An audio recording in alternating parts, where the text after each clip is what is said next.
ਵੱਡੇ ਸ਼ਹਿਰ ਤੇ ਵੱਡੇ ਮਸਲੇ, ਵੱਡੇ ਸ਼ਹਿਰ ਤੇ ਵੱਡੇ ਮਸਲੇ। ਇਹਨਾਂ ਨਲਕੇ ਦਾ ਪਾਣੀ ਬਿਲਕੁਲ ਠੀਕ ਹੈ।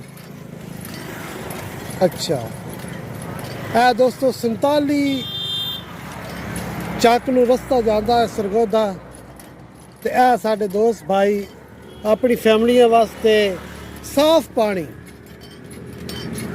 ਪਾਣੀ ਦੀ ਤਲਾਸ਼ ਵਿੱਚ, ਔਰ ਇਹ ਕਿਸੇ ਨੇਕੀ ਦਾ ਕੰਮ ਕੀਤਾ ਹੈ। ਇਹ ਨਲਕੇ ਕੰਟੋਨਮੈਂਟ ਲਵਾइन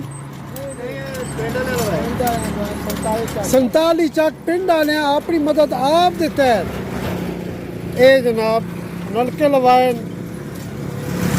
जबरदस्त। अच्छा, पहले उधर सन, ठीक है, चलो बड़ी गल है, बड़ी गल।